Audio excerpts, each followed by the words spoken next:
Good evening, everyone. Is the state ready to proceed? Yes, Your Honor. Is the defendant ready to proceed? Yes, Your Honor. Sorry, it took me a little bit longer than anticipated, but there was a lot of information to consider. Let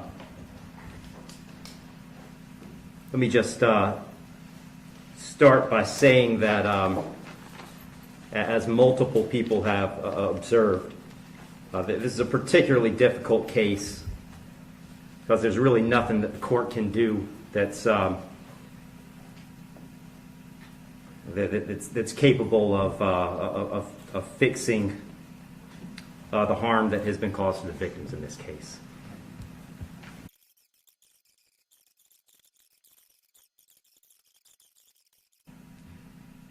And in this case, there wasn't any evidence, and nor does the court believe that there was any specific intent to do harm, in this case, to the victims. But there was intent to drive at an egregious speed, 102 miles an hour, regardless of the consequences and regardless of who that ended up harming.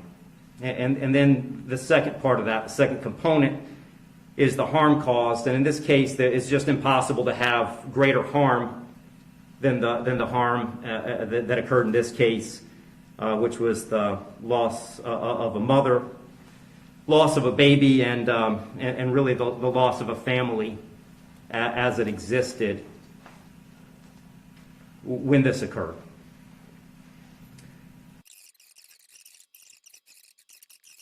And the court doesn't find that either the minimum or the maximum is appropriate in this case. I've said it several times, the serious nature of the offense, egregious nature of the conduct, and mostly the harm that's been caused prevent me from putting this as a bottom of the guidelines minimum case.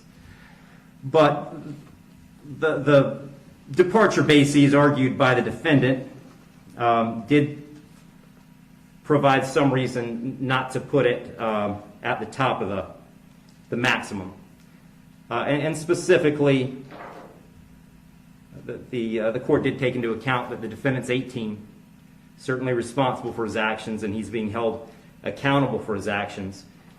But the age of 18, the court finds, is a mitigating factor and shouldn't put this at a maximum. Also, the complete lack of prior criminal history is something that the court considered as preventing this from being at the top. So having said all that, the court is going really toward the middle between the minimum under the guidelines and the maximum punishment permitted under Florida state law. So on count one, vehicular homicide, the court's going to adjudicate the defendant guilty, sentence him to 9 years in the Florida State Prison. On count two, same charge, court will adjudicate the defendant guilty, sentence him to 15 years Florida State Prison, and that'll run consecutive to count one, for a total of 24 years Florida State Prison. Count three is a misdemeanor, unlawful racing on a highway, so the court will adjudicate the defendant guilty, sentence him to time served. Give credit for time served, I believe, 2 days. Court will impose mandatory court costs.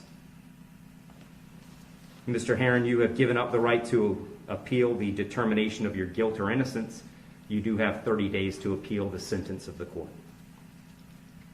And I'll direct the bailiffs to take Mr. Heron into custody.